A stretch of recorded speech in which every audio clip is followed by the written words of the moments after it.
우리나라 사법에 대한 다양한 이야기 논리적으로 해보겠습니다. 시선집중 연장방송 사법논담. 아, 오해하지 마세요. 사법농단 아니고 사법논담이에요. 네, 사법논담 시작하겠습니다. 두 분을 다시 소개를 해드려야 되나? 아니요. 조금 전에 이미 그래도 이건 또 독립된 연장 방송이니까 박지훈 변호사 모셨습니다. 어서 네, 오시고요. 안녕하세요. 박준입니다. 천하람 변호사 모셨습니다. 네, 천하람입니다. 인사 두 분 하니까 어색하네. 네, 뭐 이제 유튜브는 좀 자유롭게 할 수 있으니까 아유. 박준 변호사가 광고 모델로 등극한 거 들으셨습니까, 천하람 변호사님? 진짜요? 네, 무슨 어떤 라디오 광고에 예. 광고 모델이 되셨어. 와, 그래서 대박. 한우 예. 소개를 했어, 한우. 와, 축하드립니다, 진짜. 순댓국 아니었나요? 그건- 예, 한우 예. 하겠습니다. 아유. 아침부터 소고기 먹도록 하겠습니다. 예. 아니 어느 집은 아침에 고기 먹는다는 집이 있다고. 자, 건강에 안 좋아요. 왜? 아니지 저녁에 고기 먹으면 아침에 소화도 국밥 되기 전에 같은 게 자니까. 딱 좋은데 사실은. 이 사람이 있어. 근데 진짜 멋있습니다, 진짜. 그러니까. 야, 모델이랑 같이 또 방송을 하다니. 그래서 광고 모델료는 얼마? 아, 그럼 뭐 아주 많지 않습니다. 아, 뭐 제가 뭐 적습니다. 예. 공이 몇 개인지만 얘기해 주면 안 될까요? 그거는 뭐 그 얘기하기가 조금 많지가 않아서. 예. 알겠습니다. 아무튼 축하드리고. 감사합니다. 뭐 이 부인께 좀 아까 사랑 받으시겠어요. 아니 모르겠습니다. 부인께서 모르고 뭐- 있어요 아직까지. 방송에서 다 설레발 쳐놓고 왜 부인이 모른다는 게 말이 되냐고 지금. 아직 안 들은 것 같아요. 굳이 얘기할 필요는 없지 않습니까? 그러면 처신을 잘 그런 영혼이 비밀에 붙여서 인마이 포켓을 해야지 왜 그걸 방송에서 또 들어? 저는 로또 만약에 당첨되더라도 네. 얘기 안 할 겁니다. 아니 굉장히 지금 위험한 얘기 하시네요, 지금. 그러니까. 예. 지금 사법 논담이 지금 문제가 아니네요, 지금. 로또를 거의 안 해요. 저는 아니 거의 안 하거든요. 응. 그러니까 잘 안 되기 때문에 하여튼 굳이 얘기해서 갈등을 야기할 필요는 아니 없죠. 방송에서 자기 광고 모델 채택되고 모델료 받았다고 살리발 다 쳐놓고 부인이 모르고 아마 모르게 할 거라고 얘기하는 게 말이 된다고 생각하세요? 그러면 무슨 약간 비자금 통장 이런 거에 막 몇 억 들어있고 그러신 거 아니에요? 이거 보면 뭐 그때야 자백을 하면 되죠. 그래요? 야. 굳이 저 검찰 오늘 검찰 얘기해야 되는데 음. 기본이에요. 굳이 불단다 자백할 필요는 없습니다. 물어보기 전에 물어보기 답하지 전에 않는다. 1도 2부 300처럼 도망가고 두 번째는 부인하다가 나중 안돼 알았어요. 그럼 뺐습니다. 그럼 이렇게 정리합시다. 우리하고는 그냥 그 소고기 등심으로 하고 네. 부인하고는 어때 스테이크로 하시고. 알겠습니다. 예. 요새는 근데 등심이 더 비싼 것 같기도 한데요. 그러니까 네. 우리가 중요한 거. 아, 그렇죠. 국밥 먹읍시다. 예. 이건 축하드리고요. 예, 감사합니다. 앞서 이제 와. 본방에서 했던 이야기 좀 이어가야 될 것 같은데 이제 표적 수사 의혹 사건 일단 좀 여기서 이제 쉼표 찍고 네. 고발사주 의혹 사건으로만 한번 좀 집중을 해서 한번 좀 그 정밀 분석을 좀 한번 해봅시다. 아까 이게 이제 법리적으로 어떻게 되느냐, 법리 적용 문제는 그러니까 짚었으니까 더 얘기를 하지 않고 네. 이걸 일단 지금 대검 감찰부 감찰 3과에서 감찰이 진행 중인 거잖아요. 네. 이게 이제 어떻게 될 거냐가 이제 궁금한데 성과가 나올 거라고 전망하세요? 속도를 상당히 낼 것 같습니다. 뭐 사실은 뭐 이게 여러 가지 측면이 있지만 한 가지 측면은 바로 확인이 될 것 같아요. 어떤 점이? 지금 제보자가 휴대전화 냈고요. 그렇죠. 그리고 뭐 전산망 확인하면 가능하거든요. 음. 아마 어디에서 나왔는지 지금 손준성이라고 되어 있는데 손준성 관계된 사람이 그것을 검색해서 보냈는지는 바로 확인이 될 것 같습니다. 일단 정리를 하면 김웅 의원과 손준성 검사 간에 정말로 그런 게 오갔느냐가 네. 하나 체크 포인트고 그게 한 개고요. 두 번째는 큰 흐름이. 김웅 의원과 제보자 간에 그게 오간 게 맞느냐라고 하는 게 두 번째 체크 네. 포인트인데 네. 이 제보자가 그러니까 대검을 스스로 찾아가서 저를 공익신고자를 해주세요라고 그렇죠. 하면서 캡처 화면하고 핸드폰까지 제출했으니까 네. 2번 항목은 확인이 되고요. 두 번째는 그냥 자동으로 확인되는 확인되고. 거예요. 거의 확인된다고 1번 봐요. 항목은 특별하게 조작이 대검- 있는지만 보면 그렇죠. 되죠. 대검 그렇지. 감찰부에서 바로 또 확인이 될 것 같아요. 그러니까 이건 김웅 의원이 뭐라고 얘기하든지 간에 그 제보자 핸드폰만 들여다보면 그냥 다 나오는 그럼요. 거죠. 두 번째 단계는 그 열어보고 포렌식 해보면 이게 조작인지 아닌지 바로 나오니까. 유일한 네, 예외가 이런 거잖아요. 좀 국민의힘에서 뭐 얘기하던데 예. 누가 손준성이라고 이름을 바꿔가지고 이렇게 보냈다. 음. 그런 게 있어요. 하여튼 뭐 그런 조작이 아니고는 사실 불가능한 얘기거든요. 아무튼 그러니까 1번 단계에 대해서도 예, 예. 말씀하시는 거죠. 김웅 의원이 그러면 그걸 받아가지고 제보자에게 보내고 네. 했던 것은 그다음에 뭐 손준성 보내면 캡처가 이런 게 이제 그 휴대폰에 다 있는 거 확인이 되면 그거는 뭐 그걸 그러면 그래서 김웅 의원이 자기는 핸드폰을 6개월마다 한 번씩 바꾼다고 하던데 네. 바꿔도 소용 없는 거네요. 그거는 그렇죠. 그러면 두 번째 단계는 소용없죠. 받은 사람 핸드폰에 만약에 남아 있으면. 그렇죠. 예. 근데 제보자가 핸드폰을 줬잖아요. 예.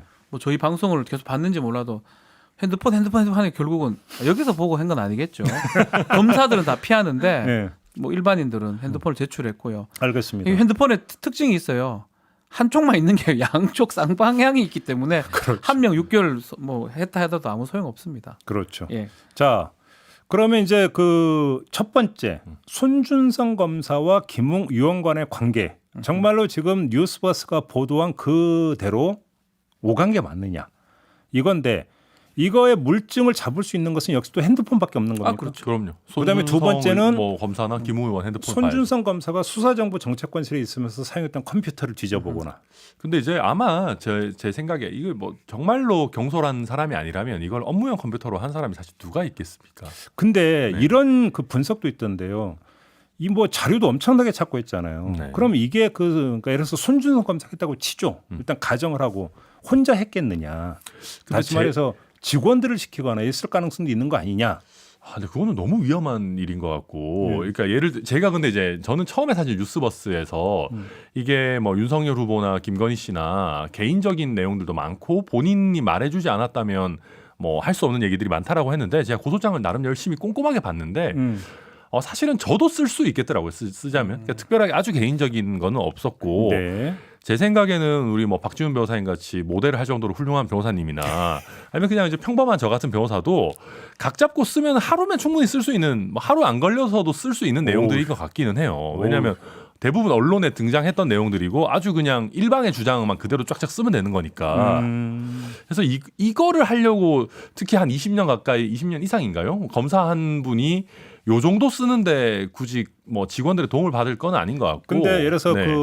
그 높으신 검사님께서 그러면 뭐 페이스북 뭐 유튜브 이런 걸 다 찾아가지고 다 캡처받고 내려받고 이걸 그 검사님이 다 하셨을까요? 했을 수도 있죠. 뭐 그거는 뭐 예. 도움을 좀 받았을 수도 있는데 아마 이거를 만약에 이렇게 뭐 직원들 시키거나 하면 직원들이 놀랐을 거예요. 그러니까요. 이런 걸 왜 하십니까라고 할 것 같아서 아마 못 시켰을 것 같다는 생각이 저는 들거든요. 그러면 두 분은 아마 그 혼자 했을 가능성이 높다 이렇게 보시는 겁니까? 사람이라면 그런데 만약에 혼자 했다면 업무용 컴퓨터로 했겠느냐? 이런 안 했겠죠. 겁니까? 저라도 자기 그걸 안 집에서 하겠죠. 했을 예. 가능성이 있겠고. 그래요? 그리고 판결문도 근데 제가 볼 때는 자기 집에서 했을 가능성이 없다라는 결정적인 정황이 하나가 있어요. 뭐죠?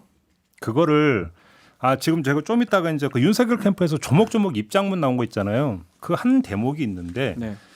자, 그 한겨레 보도를 가지고 이야기를 하면 그러니까 그냥 손준성 검사가 김웅 의원에게 이 내용을 이제 그 메신저로 보내기 시작한 게 4월 3일 10시 12분부터잖아요. 네. 네. 그래서 그 오후 4시 때까지 계속 보내게 되는데 재미난 사실이 뭐냐면 오후 4시 때에 보냈던 게 바로 고발장이었어요. 시간상 업무할 때라 이 말입니다. 다시 말해서 근데 재미난 게 뭐냐면 고발 내용에 보면 4월 3일 오전에 이루어졌던 내용이 행위가 고발장에 들어가 있어요.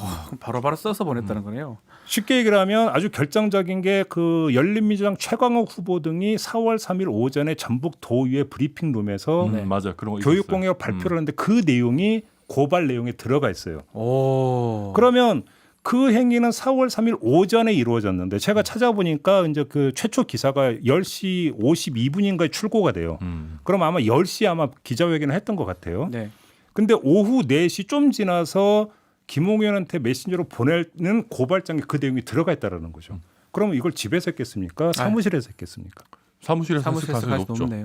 그죠? 업무 시간에 갔다는 것 자체가 사무실에 있을 가능성이 그죠? 매우 높네요. 예. 그러니까 사무실 업무용 컴퓨터를 썼을 가능성도 물론 자기 개인용 컴퓨터도 들고 갈 수 있죠. 노트북 이런 네. 거. 뭐 그렇지만 아무튼 사무실 공간일 가능성이 있다.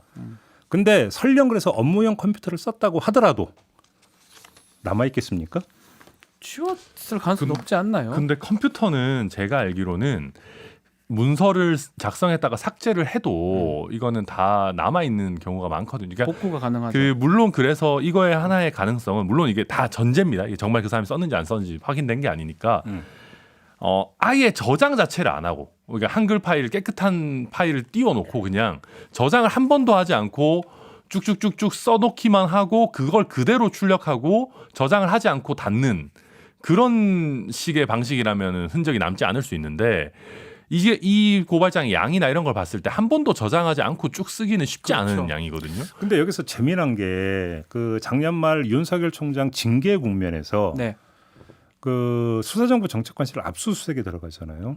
이때 이제 그 언론 보도를 쭉 종합을 해보면 수사정보 정책관실에서 파일은 수시로 지우고 그다음에 정기적으로 포맷을 한다 컴퓨터를. 여기까지는 이제 보도 나온 게 있어요. 네, 맞아요. 예. 그다음에 거기다가 그 손준성 검사 같은 경우는 수사정보 이제 나중에 담당관으로 이제 명칭이 바뀌지만 끝내고 대구 고검으로 가잖아요. 그럼 자기가 쓰던 업무용 컴퓨터를 한번 밀고 가겠습니까? 안 밀고 가겠습니까? 그거는 그러니까 밀고 갔을 가능성도 있다는 근데 거죠. 문제는 포맷을 하더라도 흔적은 찾을 수 있는데 전문가들한테 저희가 이제 물어보니까 가장 어려운 게 포맷을 했더라도 그러니까 그대로 그 상태라면 확인이 가능한데 그 뒤에 누군가 인계를 받아서 썼을 거 아닙니까? 그렇죠. 거기에 계속 덮어쓰기가 되어버리면 그때는 어려워진다. 또 포맷을 했을 수도 있고요. 이런 포맷을 이야기를 수도 하더라고요. 이렇게 놓고 본다면 설령 업무용 컴퓨터에서 작업을 했다 하더라도 그래서 뭐 지금 감찰 상과가 컴퓨터를 확보를 했다고 하지만 거기서 물증이 나올 가능성은 그렇게 높지는 않다. 그렇죠. 그리고 이런 얘기를 하더라고요.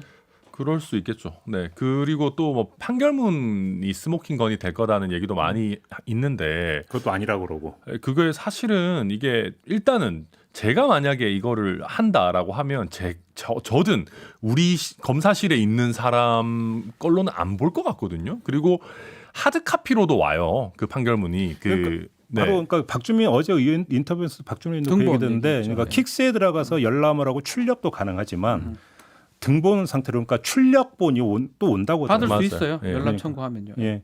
그러니까 그 복사해서 돌리면 되는 거죠. 그래서 이제 저는 근데 그럼에도 불구하고 뭐 확인 자체는 되지 않을까 싶어요. 그게 그 등본으로 왔을 가능성 전 적다고 보면 확인이야 당연히 해야겠죠. 거기서 나왔다 그러면 킥스에서 나왔다 그러면 그 형사사법 포탈에서는 왔다 갔다가 다 로그인이 나오죠. 다 돼 있거든요. 손준성하고 그 판결문을 뺀 사람을 추려낼 수 있고 그 손준성 관계성을 따져보면 누가 했는지는 알 수 있을지 않을까요? 근데 싶어요. 저는 그게 그 킥스 들어가서 조회하는 게 되게 간단하거든요. 그러니까 이게 법무부에서 자체적으로 관장하는 시스템이기 때문에 영장도 필요 없어요. 법무부는 그냥 들어가서 보면 돼요. 그 IT 거기 들어가가지고 그러다 보니까 이게 뭐가 있었다면은 제 생각에는 벌써 나왔어야 될 시간이에요. 지금 이 정도로 아유, 온 나라가 시끄러웠으면 감찰 들어가는 순간에 나왔어요. 나와 있겠죠. 네, 맞아요. 근데 바로 거기서 중요한 포인트가 뉴스버스가 이제 최초 보도를 한 당일에 손준성 검사가 아주 짤막한 네. 황당하다 그런 일 없다 뭐 이런 요지에 입장 내놓고 연찬회고 이제 출근을 안 하지 않습니까? 그러다가 이제 며칠 만에 엊그제 이제 다시 입장을 내면서 사실 무근이라고 이제 아주 강력하게 얘기를 합니다. 법적 자 조치까지 그러면 하겠다. 네. 그 기간 동안에 혹시 많이 이거 뭐 사실이라고 가정을 하고 드리는 질문인데 점검을 해봤을 거 아닙니까? 만약에 킥스 열람 기록이나 이런 것들이 포착이 될 가능성이 있다고 손준성 검사가 판단을 했다면 그런 입장이 나왔겠습니까?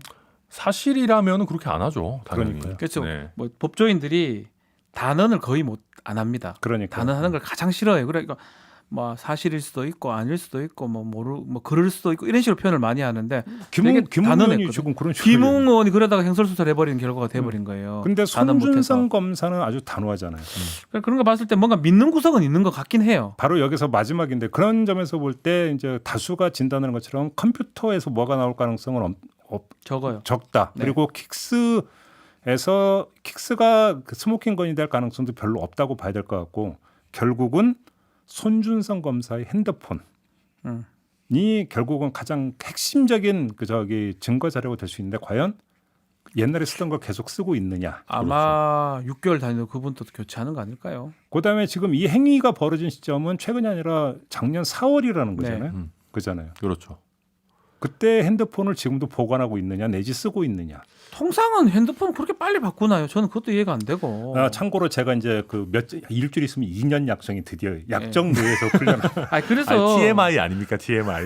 일반적으로 검사들만 그런 것 같아요. 일반인들은 휴대전화 오래 쓰고요. 또 한다 하더라도 인계를 받잖아요. 통상 앞에 거를 넘기기도 하고 뭐 네. 그렇게 합니다. 일반적으로. 아니 근데 예스 이제 업무용 핸드폰 말씀하시는 겁니까? 뭐 업무용이든 뭐 자기 개인 휴대전화. 검찰은 업무용을 따로 주지는 저는 않는 없다고 걸로 알고 있거든요. 있고 저도 전화를 뭐 받아본 적이 없어요. 뭐 따로 업무용으로. 쓸 수는 있겠죠. 뭐 따로 쓸 본인이 수는 알아서 있는데. 뭐 몇 개를 쓸 수는 있는데 저희가 뭐 업무용 전화로 받아본 기억이 별로 없습니다. 그리고 이게 마치 우리가 막 검찰이 뭔 대단한 이런 것들을 하는 것 같지만 사실 이게 뭐 국정원에서 뭐 무슨 엄청난 첩보 업무를 하는 것도 아니고 보통 뭐 이렇게 뭐 그렇게까지 막 비밀을 막 하고 이러지 않거든요. 그래서 글쎄요. 근데 이게 한 1년 이제 한 4개월 정도 텀이 있으니까 휴대폰을 바꿨다고 해도 어색한 기간은 아닙니다만은. 그러니까 휴대폰 교체 시점이 언제지로 봐야 그렇죠. 되는데. 그거 지금 우리 이미 봤지만 그 접대 사건에서 4명이 그 일주일 상간에 다 잃어버렸어요. 휴대전화를. 그러면 안 돼요. 옛날에 그 주인공이 어떤 분이죠?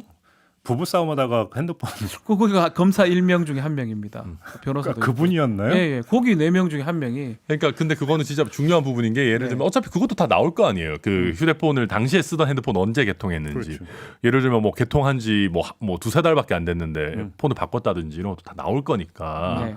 감찰 과정에서 그 부분도 살펴보지 않을까 싶습니다. 정말 정확하게 하려면 사실은 그 손 검사가 강력하게 얘기하고 휴대전화를 감찰부에 내는 게 맞아요. 지금 제보자처럼. 근데 그 이제 특정해서 내면 되죠. 결국 사실은. 그 내더라도 비번 안 알려주면 소용없잖아요. 아니, 그 누구 특정해서 핸드폰처럼. 요 부분은 꼭 바라고 같이 확인하는 그런 과정을 거치면 본인의 결백이 뭐 완전히 결국 밝혀지겠죠. 종합 정리라면 그 지금 대검 감찰부에서 감찰을 하고 있다고는 하지만 뭐 사실상의 감찰이죠.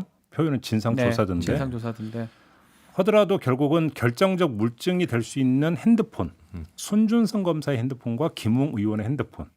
그러면 작년 4월에 쓰던 핸드폰을 지금도 갖고 있느냐 아니냐. 그럼 관건은 이렇게 정리를 해야 되는 거 그렇죠. 아닙니까? 뭐 네. 나머지가 다 소거가 되면 남아 있는 거는 휴대전화겠죠. 만약에 근데 쓰다가 공교롭게 최근에 바꿨다.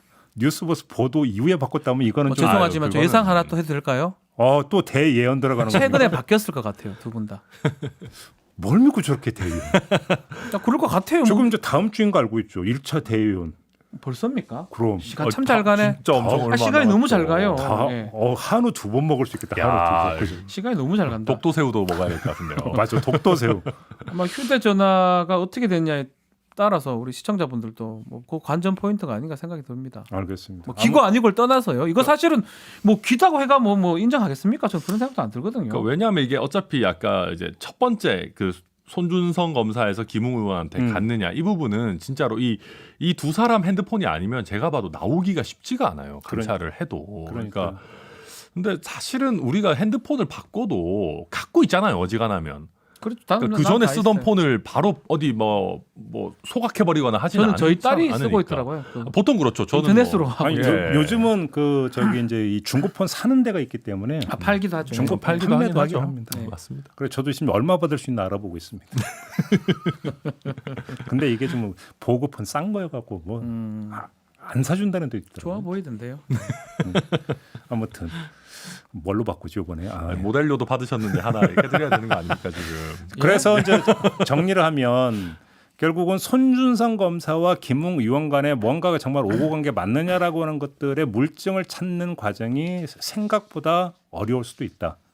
그리고 한 가지 더 여기서 이제 많은 분들이 공수처 수사를 해야 되는 것 아니냐 얘기를 많이 하시는데 네. 제가 여러 차례 그 수사기관을 너무 잘게 쪼개놓는 게 좀 불편할 수 있다. 국민 입장에서 안 좋을 수 있다 얘기를 많이 드렸는데 이것도 지금 비슷한 상황이 됐어요. 그러니까 공수처 관할에 딱 들어오는지가 명확하지가 않아요. 그렇죠. 그러니까 공수처 관할에 들어온다라고 할 수 있는 게 사실 직권남용 정도인데 직권남용은 이거는 말 그대로 그냥 우리가 형식적으로만 봐도 안 되는 게 거의 명확하거든요.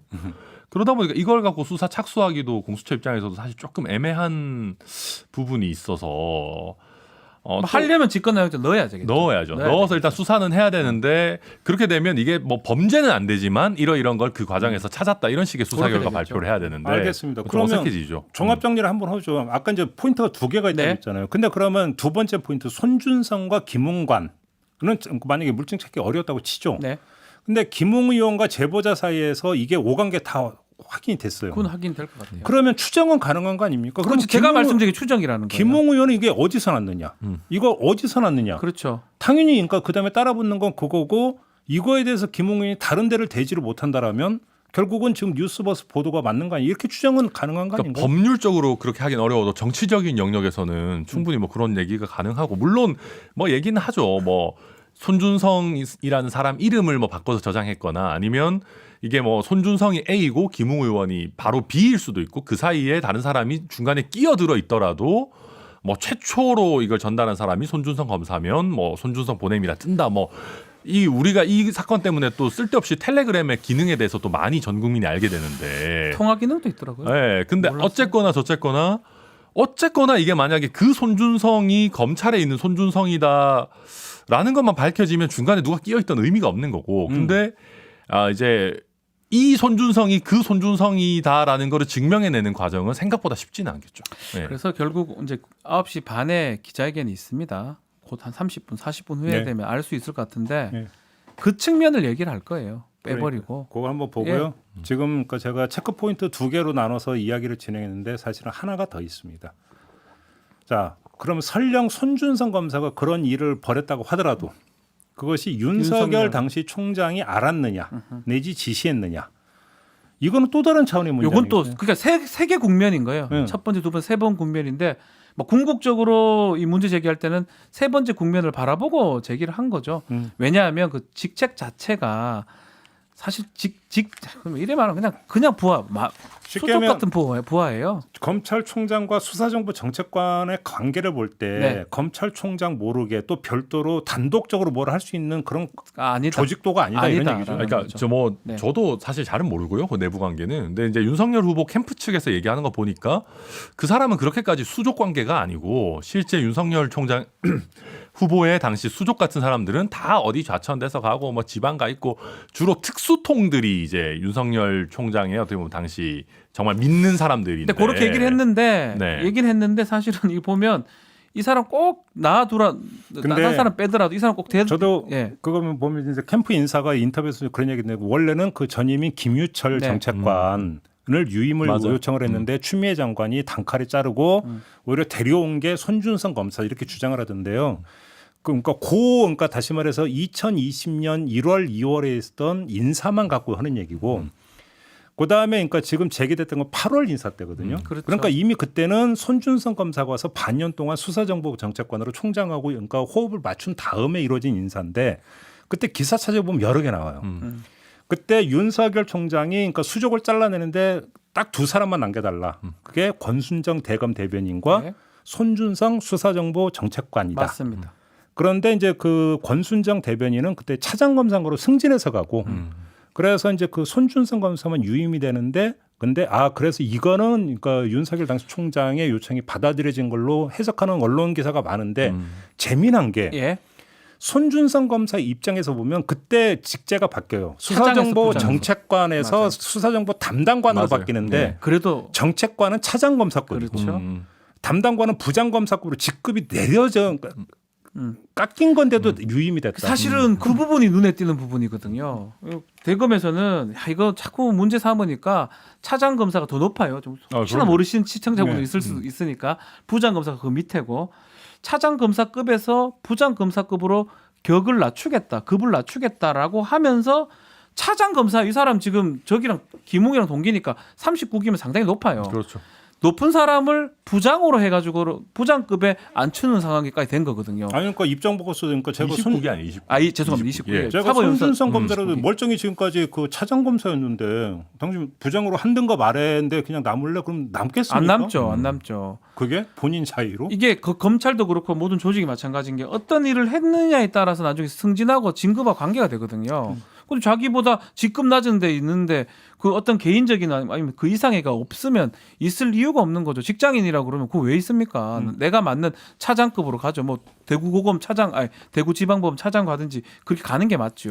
근데 뭐 핵심 요직이면 그 자기 혼자 강등당한 게 아니고 그 직위가 직책이죠. 직책 자체의 급이 떨어졌다라고 하면 그냥 그래서 예, 친분 예. 관계가 있다라는 거예요. 그 말이 좀 안 그러니까 맞다는 다시 거예요, 말해서 우리가 통상적인 어떤 인사에 대하는 어떤 당사자의 태도와 견주어 볼 때 다른 특별한 이유가 있었으니까 그렇죠. 직급이 그러니까 강등이라는 표현 하여간 그러니까 하향 조정이 됐음에도 불구하고 남았던 거 않는 거 아니냐. 아니냐. 그리고 당시에 그런 유임 요청이 있었다 윤석열 총장이 이런 보도가 있기 그렇죠. 때문에 이제 그거랑 뭐 최강욱 대표 얘기 좀 따르면 그 안다고 하더라고요. 뭐 대학 선후배 시간인 것 같은데 자기한테 개인적인 어떤 그런 게 있는 사람으로 아니라고 여긴다. 손준성 검사가. 그렇다면 개인적인 감정은 없는 걸로 전혀 알고 없을 있다. 것 같다. 그러면 업무적으로 한 거 아니냐, 직무상 한 거 아니냐.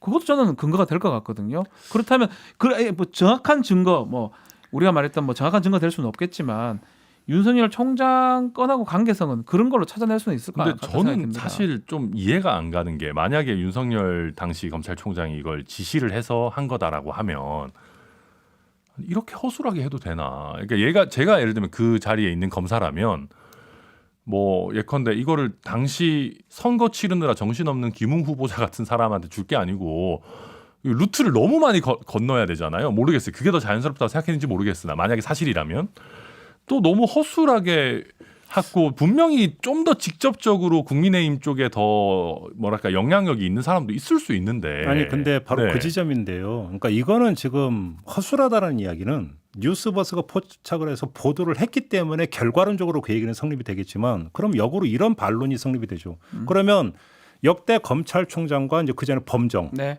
범정 간의 관계가 단 한 번이라도 세상사에 좀 공개된 적이 있습니까? 없습니다. 없어요. 없죠. 다시 말해서 만약에 그 행위 시점에서도 이런 게 공개될 거라는 것을 상상도 못했을 가능성이 하나가 있는 거고 첫째. 두 번째는 이제 예를 들어서 당시 법률 지원단장했던 정잠식 의원 같은 경우는 그때 내가 단장인데 왜 나한테 안 오고 그러면 저 사람한테 가느냐. 이거는 있잖아요. 뭐냐면 누가 보더라도 아까 두 분이 그랬잖아요. 말도 안 되는 행위다. 사실이라면. 그럼 말도 안 되는 행위를 하는데 공식 라인 타고 가겠습니까? 개인 라인 타고 가겠습니까? 그거는 나중을 근데 대비를 하면. 이제 예를 들면 뭐 그러니까 거기다가 하나만 더 얘기를 하면 정정식 의원은 황교안 대표가 공천 줬던 의원 아닌가요? 그렇죠. 그잖아요. 맞아요. 네. 다시 말해서 윤석열 총장이나 손준성 검사와 막역한 관계가 있는 게 아니라 오히려 공천을 줬던 사람은 저는 황교안 대표로 알고 있거든요. 그러면 그때 당시에는 뭐 대부분 많이 그래서 그랬죠. 이분이 네. 법률 지원단장이니까 이분한테 찾아가면 되겠다. 이게 무슨 뭐 좀 청와대 뭐 청원 게시판에 글 올리는 것도 아니고. 아니, 그래서 제가 그렇게 공식 개통을 제가 밟아가겠느냐. 드리고 싶은 말씀이 누가 우리를 건드리겠어? 범정이라는 게 지금 수사정보정책관 전 단계입니다. 범죄정보정책관 아주 유명하고 정말 대검의 정말 총장의 직속 기관인데 그 사람들이 그렇게 뭐 허술하게 지금 허술하지만 누구도 날 못 건드리겠다고 생각했기 그렇게 했을 거라고 저는 생각이 들고 우리가 이 사건을 보면 알아요. 김정주 넥슨 회장이죠. 진경준 검사장. 예. 계좌 추적을 해보니까 돈이 엄청 들어 있었는 거예요. 아마 진경준 검사 입장에서는 누가 내 계좌를 들여다봐? 내가 검사인데 라고 했을 가능성은 저는 있다고 보거든요. 일반 범죄 저지르는 사람들은 계좌를 안 받습니다. 그 뇌물 받고 예를 들어서 뭐 사기 뭐 횡령하는 사람들이 현금으로 받든지 다른 데로 받죠. 차명으로 받죠. 자기 계좌로 뭉칫돈을 받는 경우는 거의 없거든요. 그래서 저는 이거랑 비슷한 것 같아요.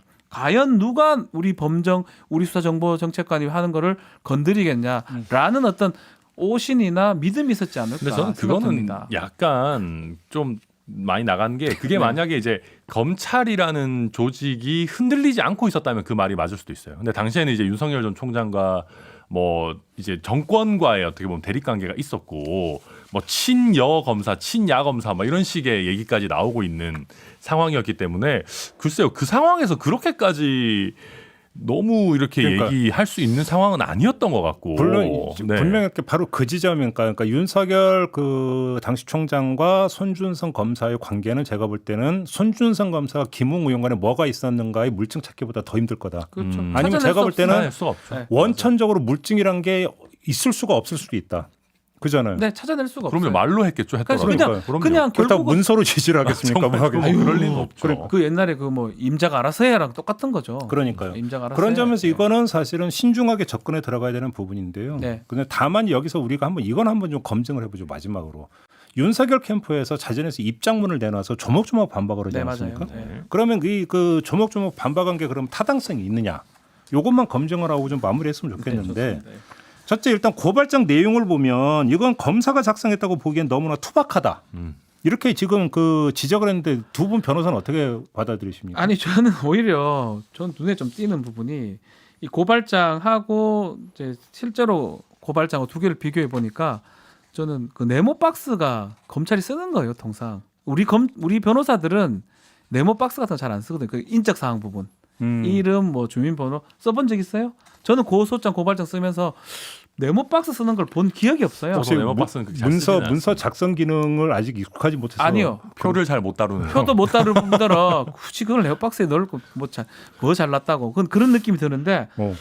그 공소장이나 양식이 그러니까 검사가 많이 쓰는 예, 양식이다. 저는 그 네모 박스가 검사가 쓴 거라고 느낌이 많이 근데 들거든요. 그게 아마 수사기관에서 권장하는 양식인 거는 맞는 것 아, 같은데. 그래요? 근데 사실은 검사가 쓰는 고소장, 고발장 양식이라는 거는 없어요. 없죠. 그렇죠. 검사는 사실은 고소고발하는 사람이 아니니까. 고소고발 없어요. 받기만 아니, 하지. 뭐 다만 근데 이 이야기는 거잖아요. 그 공소장하고 비슷한 거 아니냐 그 아니요, 얘기잖아요. 공소장은 역설적으로 그런 박스 같은 게 없어요.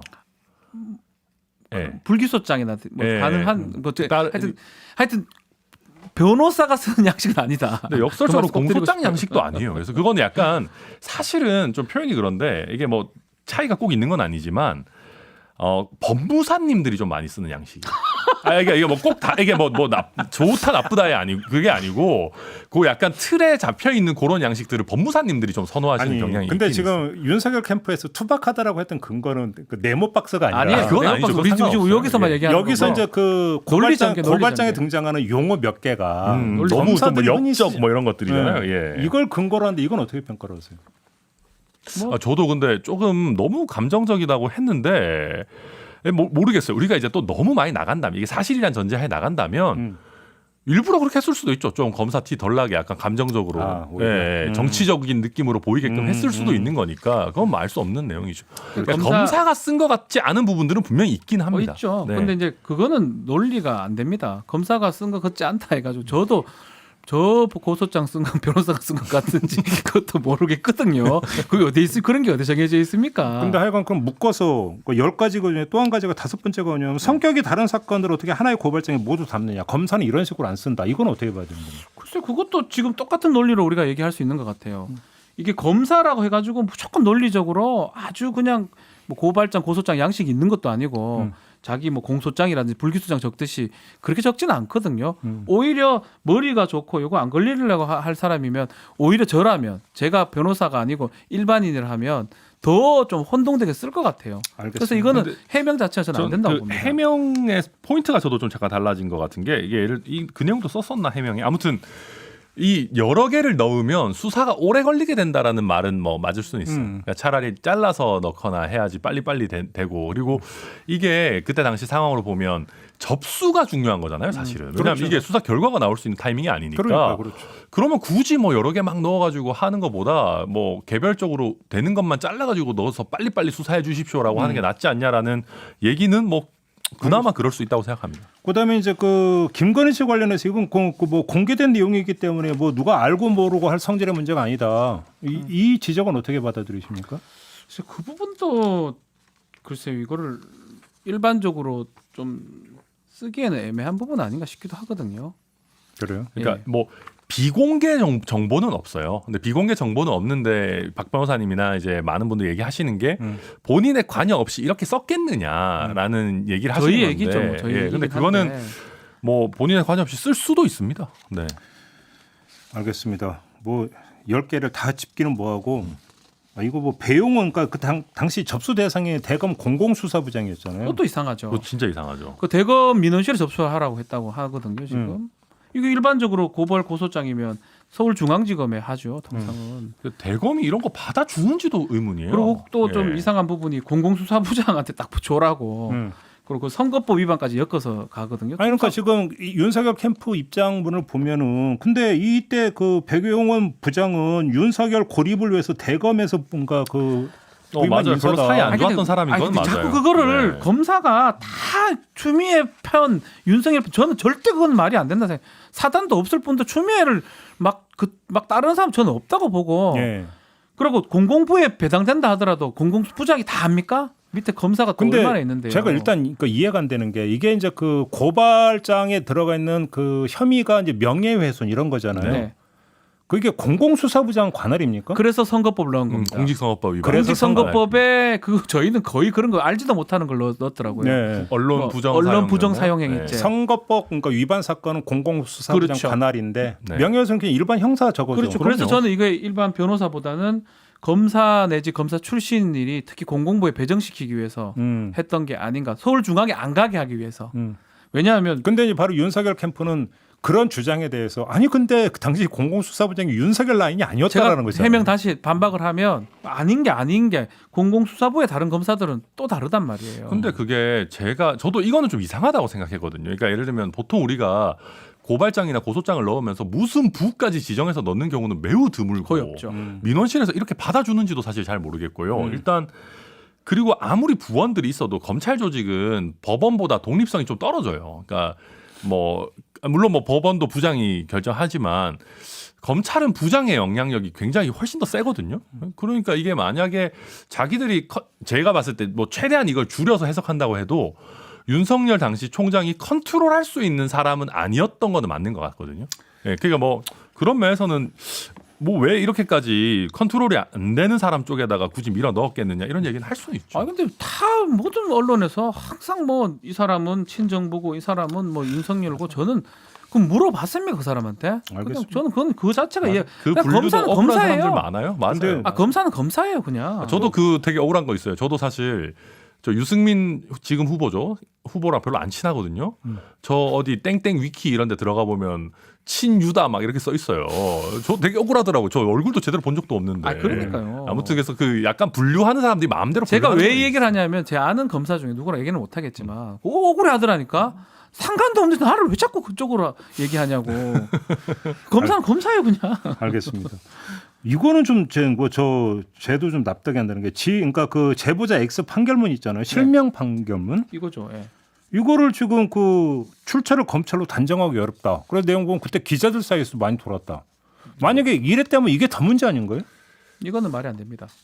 이거는 사실 두 개밖에 하나밖에 없어요. 이거를 받는 사람은 제보자 X가 판결문 받을 아니 수 그러니까 있겠죠. 제보자 X가 기자들한테 돌렸다라면 얘기가 성립이 되는데 그게 아니라면 돌고 있다는 말이 안 되는 거죠. 검찰이나 법원에서 나온 거다라는 얘기밖에 안 되는 거잖아요. 지금 이 해몽 자체는 뭐냐면 이미 누가 빼서 돌아가고 있다. 이 똑같은 그런 얘기예요. 얘기죠. 우리가 안 했고 남이 빼가 돌렸다면 또 검찰이 비판받을 지점인 거거든요. 그러니까 이게 제가 봐도 그거 다 되게 잘못된 관행이고 근데 그 우리 취재 관행을 보면 요새는 많이 나아졌습니다. 요새는 개인정보에 대한 인식이 많이 나아졌는데 예전에는 이슈되는 사건 있으면 뭐 예컨대 그쪽 변호인을 통하든 뭐 아니면은 뭐 검찰을 통하든 그렇게 했었죠. 예, 빼가지고 돌려보는 게 비일비재했어요. 근데 이게 뭐 10년 전이 아니고 1년 전이니까 그때 당시에도 많이 줄어들고 있는 시점이긴 했거든요. 근데 핫이슈인 판결문들은 이게 비실명화를 하면 A, B, C 이렇게 되고 사실 그게 사람이 많아지면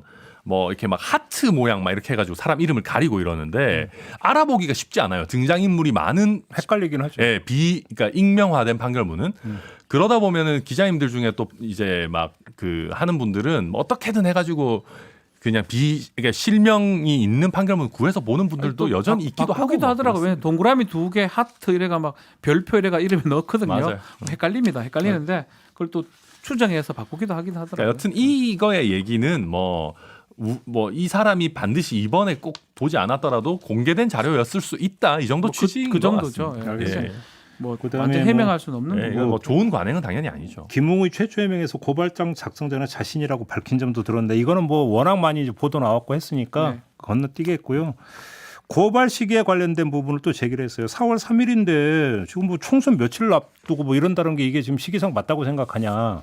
이건 어떻게 평가를 하십니까? 아니요, 저는 오히려 그때 입건돼 가지고 압수했다고 가정해 봅시다.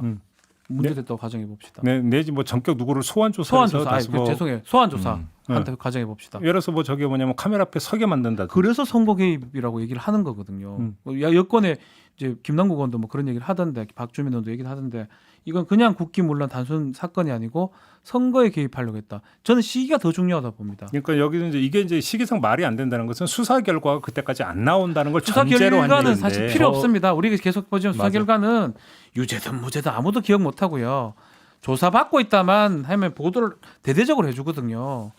그게 중요한. 저도 포인트가 이 아니었나 해명은 싶어요. 그렇게 썩 맞다고 생각하지 않습니다. 왜냐하면은 접수만 해도 그 자체가 또 하나의 뉴스가 그럼요. 되는 거고. 고발했다고 뭐 뉴스 나갈 그거 들고 거고. 가잖아요. 뭐 들고 이렇게. 네. 들고 근데 봉투 시간 들고. 관계상 아마 소환 조사까지는 하기 어려웠을 수도 있어요. 또 이분들이 나름 거물이고 선거를 앞두고 있고 하니까 불러도 안 왔겠죠. 뭐. 안 온 걸 보도하면 되죠. 네. 또 그러면 불렀는데 안 왔다. 또 이런 식으로 할 수 있으니까 바로 제가 거기서 봐도, 네. 아까 잠깐 그 이야기했던 거고 제가 제일 어떤 거냐면 눈길이 꽂힌 게 바로 이 대목인데 그러니까 4월 3일 고발장 작성과 송부가 하루 만에 이루어졌다. 그다음에 물음표.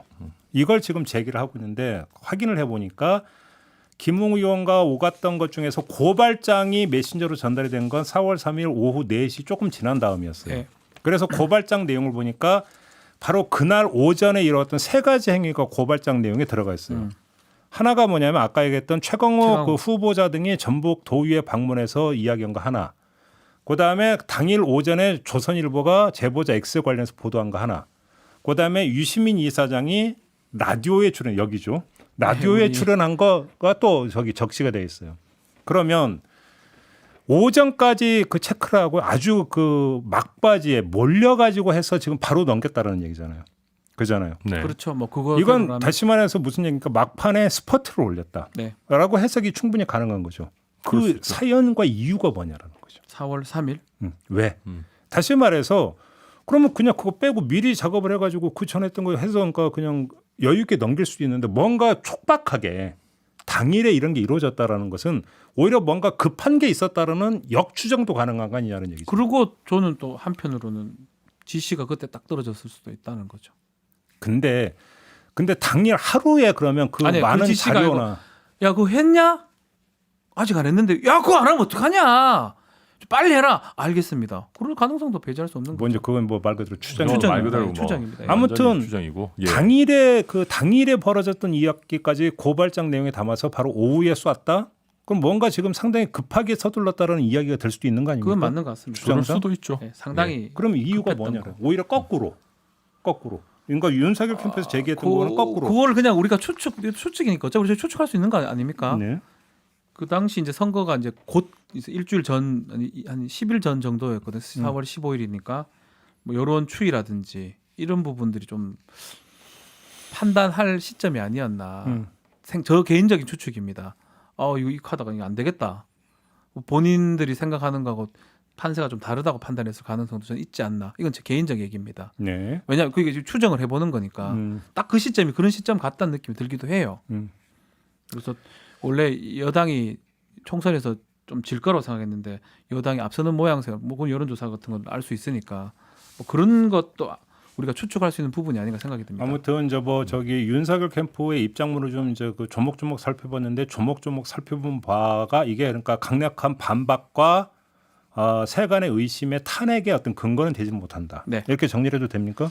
아니 뭐 또 다 사람마다 판단이 다를 수 있죠. 네. 그리고 이거 일단 제가 봤을 때 뭐 많은 사람들이 그런 얘기 하잖아요. 뭐 당에서도 더 나서야지, 뭐 열심히 반박해야지 하는데 사실 모르겠어요. 오늘 9시 반에 김웅 의원 기자회견 나오고 나면 좀 더 나아질지 모르겠습니다만은 모르겠어요. 지금까지 김웅 의원 기억이 잘 안 난다고 했는데 뭐 얼마나 구체적인 게 나올지 의문이고. 여튼 그러니까 이게 모든 게 다 추정과 가정에 근거해서 그걸 또 추정과 가정을 반박하고 이런 과정이다 보니까 뭐 다들 조금씩 핀트가 안 맞는 얘기들을 하고 있는 것 같아요. 그러니까 자기 보고 싶은 부분을 강조해서 보는 그런 것 거 같아요. 그런 제가 부분 있죠. 봐도 네, 누구나 다 그건 뭐 그런 부분들이 있는 것 그럼에도 이 전체적인 틀에 대해서는 상당히 문제가 있는 것 같아요. 뭐 반박을 하지만 100% 해명이 되는 부분은 아니다. 거의 없다. 저는 그렇게 보입니다. 알겠습니다. 아무튼 근데 제가 볼 때는 뉴스버스 보도가 갑자기 엄청나게 커졌던 결정적인 계기는 제가 볼 때는 김웅 의원이 부여한 그렇죠. 부분이 있어요. 그렇죠. 행설수설을 당일에 해버리니까. 그런 식으로 해명을 하니까 잘못된 거죠. 그냥 딱 사실 무근이다가 아니었잖아요. 그렇죠. 그러니까 만약에 그랬다라면 이렇게까지 커졌을 거. 저거 뭔가 뉴스버스 보도가 맞는 건가? 일단 그렇죠. 그렇게 그러니까 접근했겠죠. 맞아요. 사실 그렇고 그게 만약에 그렇더라도 그러니까 김웅 의원이 뭐 깔끔하게 얘기를 기다 아니다 깔끔하게 얘기를 하거나 아니면 정말 뭐 짧게 얘기하고 말았으면 수사 결과 내지는 그 제보자의 그 포렌식 결과라든지 이런 걸 지켜보자라고 갔을 텐데 그렇게 하죠. 이게 지금 굉장히 큰 정치적 스캔들로 사실은 실체가 첫 번째 단계는 최소한 거의 밝혀지지 않았는데도 불구하고 굉장히 커진 데는 김웅 의원 탓이 크죠. 그러니까 오늘 곧 있을 기자회견에서 뭐 어떤 얘기를 하게 될지 아마 저는 사실 이렇게 짧게 얘기하면 오히려 본인이 유리하고 길게 얘기하거나 기자들 질문 받으면 수렁에 빠집니다. 그 말씀 드리고 싶습니다. 그러니까 제보자에 관한 얘기를 하려고 하는 것 같기도 아니, 한데 그건 실수가 돼요. 근데 지금 그 큰 제보자 실수가 됩니다. 신원 이런 거 밝히면 법에 그 걸린다면서요. 공익신고법상 그 문제가 있고 그래서 지금 할 게 없어요, 사실은. 그러니까 국회의원은 면책특권이 있지만 제가 알기로는 기자회견에서 하는 거는 안 됩니다. 면책특권 적용이 안 되는 걸로 저도 알고 저기서 있거든요. 해야 되죠. 본회의나 뭐 어디 회의석상에서 회의장소에서 얘기를 해야 해야 되는데 되는 그래서 수렁에 빠질 수가 있어요. 그리고 그거는 설령 기자회견에서 면책이 되더라도 자기 모순에 빠지는 게 최초 그 해명을 할 때 공익신고했다고 본인 입으로 공익신고라고 주장을 했던 사람이 김웅 의원인데 근데 공익신고한 사람이 저거를 밝힌다면 그게 자기 김웅 모순. 의원이 최초에 얘기한 거는 좀 의미가 없는 것 같. 말 그대로 좀 횡설수설이었던 것 같고. 네. 근데 뭐 여튼 근데 또 그게 똑같죠. 예를 들면 이게 제보자에 대해서 얘기를 하는 순간 본인이 이 사람한테 줬다라는 거는 확정적인 사실이 되는 그렇죠. 그런 모순이 또 있으니까. 그러니까 이제 본인이 줬다가 되는 순간에 그럼 어디서 났느냐가 아, 이야기. 그러니까 그렇죠. 지금 이거 이 기자회견회가 답을 낼 수가 없습니다. 그리고 기자들이 질문하면 끝이에요. 제가 봤을 때는 알겠습니다. 뭐 이제 계속 기자들 계속 전화 받기 그러니까 뭐 해갖고 그냥 하는 것 같긴 한데 한꺼번에 그냥 퉁치려고 하나 보죠. 그런 것 같습니다. 그냥 그렇게 정리하고. 저한테도 전화 그냥 많이 자기 오고. 얘기하고 전 들어가 버릴 것 같아요. 알겠습니다. 좀 오늘 9시 반이죠 기자회견. 금방 합니다. 이제. 이제 10분 15분 남았으니까 봐야죠, 좀 보도록 빨리. 하고요. 오늘 사법논담은 이렇게 좀 마무리를 해야 될 것 같네요. 혹시 못다한 말씀이 있으십니까? 이제 방송 끝나고 박준 변호사하고 이제 그 날만 잡으면 되고 아, 한우 그럼요. 먹는 날만 잡으면 되고 그죠? 예. 표정이 갑자기 어두워지셨네. 아니, 아니, 저는 저기 기자회견을 봐야 돼서. 예. 그러니까 오늘은 아니고 날만 잡고 가시라고. 같이 고기 구우면서 기자회견 봐도 되는데 뭐 사실은. 그런 거. 그럴 수도 아무튼. 있죠. 네. 자 이렇게 마무리하겠습니다. 천하람 변호사, 박준 변호사 수고하셨고요. 저도 함께 물러가고 내일 아침 다시 인사드리겠습니다. 고맙습니다. 감사합니다. 감사합니다.